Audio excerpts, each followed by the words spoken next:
कैसे हैं आप। आज हम पढ़ने वाले हैं एक महत्वपूर्ण बिंदु अकाउंटिंग प्रोसेस या अकाउंटिंग साइकिल, जिसे हम हिंदी में कहेंगे लेखांकन प्रक्रिया या लेखांकन चक्र। देखिए, लेखांकन चक्र का पहला स्टेप होता है आइडेंटिफिकेशन। आइडेंटिफिकेशन का हिंदी अर्थ होता है पहचान करना। व्यापार में कई तरह की घटनाएं होती है और कई तरह के लेन देन होते हैं, लेकिन हर लेन देन को बुक्स ऑफ अकाउंट्स में रिकॉर्ड नहीं किया जाता है। केवल उन्हीं लेन देनों को बुक्स ऑफ अकाउंट्स में रिकॉर्ड किया जाता है जिनको हम मुद्रा में माप सकते हैं। कई घटनाएं ऐसी होती है जो व्यापार के लिए हालांकि बहुत महत्वपूर्ण है, लेकिन उनका लेखा पुस्तकों में नहीं किया जाता है। इसलिए सबसे पहली स्टेज आती है आइडेंटिफिकेशन। यानी अगर व्यापारी बीमार हो गया तो उससे व्यापार को लॉस होगा, लेकिन चूंकि इसको हम मुद्रा में नहीं माप सकते, इसलिए इसका लेखा पुस्तकों में नहीं होगा। तो उन्हीं लेन देनों का लेखा पुस्तकों में लेखा होगा जिसको हम मुद्रा में माप सकते हैं। तो सबसे पहली स्टेज होती है आइडेंटिफिकेशन, किन्हें दर्ज करें और किन्हें नहीं। दूसरी बात, दर्ज तो करें, लेकिन दर्ज कैसे करें। दर्ज मात्रा में नहीं किया जाता है, रुपए में किया जाता है, यानी मुद्रा के रूप में दर्ज किया जाता है।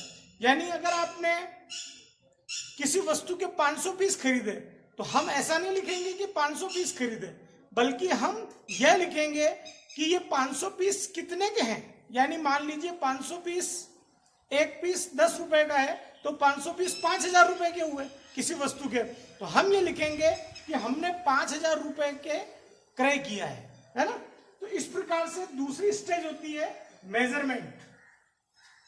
बिना मेजरमेंट के हम बुक्स ऑफ अकाउंट्स में उसको कैसे लिखें, है ना। इसलिए आइडेंटिफिकेशन के बाद अगली स्टेप होती है मेजरमेंट। मेजरमेंट हो गया, उसके बाद हम ट्रांजैक्शंस को रिकॉर्ड करते हैं।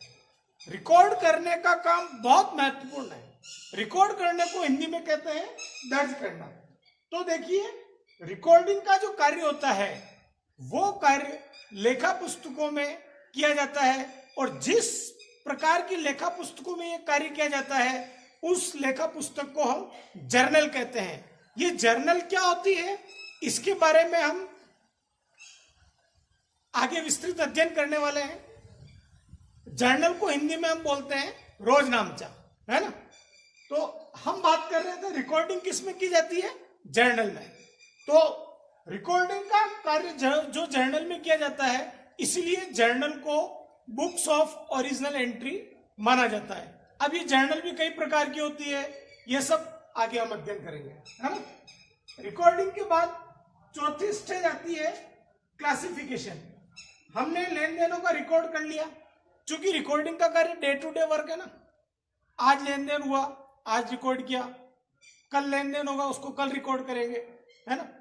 तो रिकॉर्डिंग तो डेट वाइज होती है, लेकिन अब एक प्रकार के खाते, यानी एक प्रकार के नेचर की चीजों को एक साथ लिखना, यह कार्य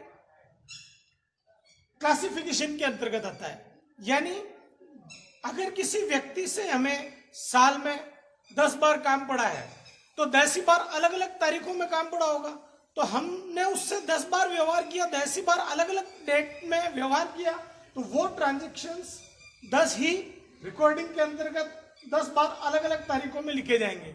लेकिन अगर वो व्यक्ति हमारे पास आकर के कहता है कि भाई साहब साल भर का मेरा क्या लेन देन है, तो हमें उन 10 ही लेन देनों को अगर हमने एक जगह लिख रखा है तो हम उसको तुरंत बताने की स्थिति में होंगे कि हम आपसे इतने रुपए मांगते हैं या आप हमसे इतने रुपए मांगते हैं। इस प्रकार से रिकॉर्डिंग के बाद चौथा स्टेप होता है क्लासिफिकेशन।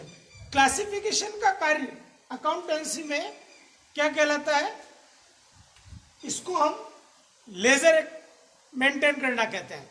क्लासिफिकेशन के कार्य के अंतर्गत विभिन्न प्रकार के खाते खोले जाते हैं। अकाउंट्स, जिसके बारे में हमने विस्तृत अध्ययन पिछले वीडियो में कर लिया कि अकाउंट्स कितने टाइप के होते हैं। तो जो सारे टाइप्स के अकाउंट्स होते हैं, जिन लेन देनों से संबंधित जो अकाउंट्स खुल रहे हैं, उन अकाउंट्स को हम जिस बुक में खोलते हैं उस बुक को हम खाता बही या अंग्रेजी में लेजर कहते हैं। लेजर के अंतर्गत हम लेजर कास्टिंग करते हैं, कास्टिंग का अर्थ होता है जोड़ लगाना। लेजर पोस्टिंग करते हैं, पोस्टिंग का अर्थ होता है खतौनी करना। लेजर की बैलेंसिंग की जाती है, बैलेंसिंग का अर्थ होता है शेष निकालना। ये सारी चीजें हम बाद में लेजर पढ़ते समय पढ़ेंगे। तो चौथी स्टेज हुई क्लासिफिकेशन।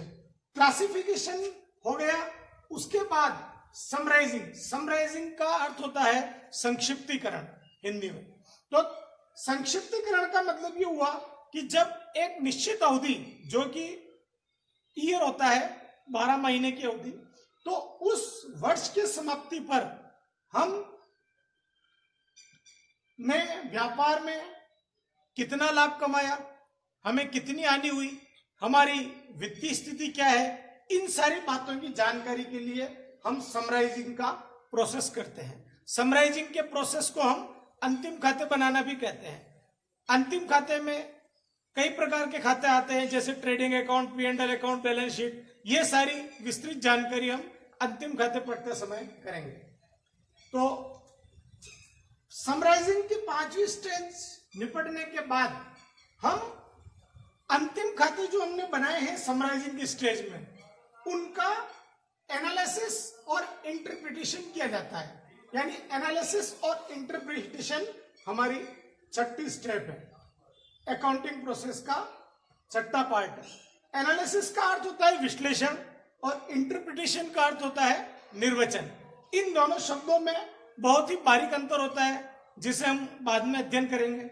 अभी हम इन दोनों को एक ही मान लेते हैं। तो जो आंकड़े, वित्तीय आंकड़े हमने अंतिम खातों में दर्शाए हुए हैं, आम आदमी के लिए वो यूजफुल नहीं होते हैं, क्योंकि उनको वही समझ सकता है जिसको अकाउंटिंग का नॉलेज हो। आम आदमी इन भारी भरकम अकाउंटिंग जो फाइनल अकाउंट हमने बनाए हैं, उनसे किसी भी प्रकार का कोई निष्कर्ष नहीं निकाल सकता है। इसलिए आम आदमी को उसकी भाषा में समझाने के लिए हम वित्तीय आंकड़ों का विश्लेषण करते हैं और निर्वचन करके हम उसके सामने उसे प्रस्तुत करते हैं, ताकि वो मीनिंगफुल डिसीजन ले सके। एनालिसिस और इंटरप्रिटेशन की 6ठी स्टेप पूरी होने के बाद अगला और अंतिम कार्य होता है कम्युनिकेशन। कम्युनिकेशन का मतलब होता है संप्रेषण, है ना। यानी हमने जो अकाउंटिंग प्रोसेस अपनाई है, उसको व्यापार को, आंतरिक और बाह्य पक्षकारों को प्रस्तुत करने की प्रक्रिया कम्युनिकेशन कहलाती है। यानी वित्तीय सूचनाओं को इंटरनल और एक्सटर्नल यूजर्स को कम्युनिकेट करना कम्युनिकेशन है। इस प्रकार से हमने 7वीं स्टेप पढ़ी है, जो कि अकाउंटिंग साइकिल कहलाती है। अकाउंटिंग साइकिल इसलिए कहते हैं क्योंकि एक वर्ष खत्म हो जाता है तो दूसरे वर्ष में वापस किसी भी लेन देन का आइडेंटिफिकेशन शुरू होता है। Measurement, recording, classification, summarising, analysis और इंटरप्रिटेशन एंड कम्युनिकेशन, ये प्रोसेस चलती रहती है। इस प्रकार से ये अकाउंटिंग प्रोसेस या अकाउंटिंग साइकिल है। अब देखिए, इस अकाउंटिंग प्रोसेस के अंतर्गत हम कुछ कार्यों को बुक कीपिंग में शामिल करते हैं और बाकी कार्यों को अकाउंटिंग में शामिल करते हैं। तो identification, measurement, recording and classification, ये 4 स्टेप बुक कीपिंग अर्थात पुस्तपालन शब्द के अंतर्गत शामिल की जाती है। और आगे का जो कार्य है वो अकाउंटिंग कहलाता है। यानी बुक कीपिंग जहां समाप्त होती है वहीं से अकाउंटिंग का कार्य शुरू होता है। बुक कीपिंग के लिए कोई विशेष स्किल की आवश्यकता नहीं पड़ती है, जबकि ये अकाउंटिंग का जो कार्य है उसके लिए स्किलफुल अकाउंटेंट की आवश्यकता पड़ती है। बुक कीपिंग का जो कार्य है वो एक तरह से रूटीन वर्क है और ये स्पेशलाइजेशन वर्क है। इस प्रकार से बुक कीपिंग और अकाउंटेंसी में कई अंतर होते हैं। बुक कीपिंग का जो कार्य करता है उसको बुक कीपर कहा जाता है, अकाउंटिंग का जो कार्य करता है उसको अकाउंटेंट कहा जाता है। इस प्रकार से हमने इस वीडियो में अकाउंटिंग प्रोसेस या साइकिल पढ़ने के साथ साथ यह भी देख लिया कि बुक कीपिंग और अकाउंटिंग में क्या अंतर है। धन्यवाद।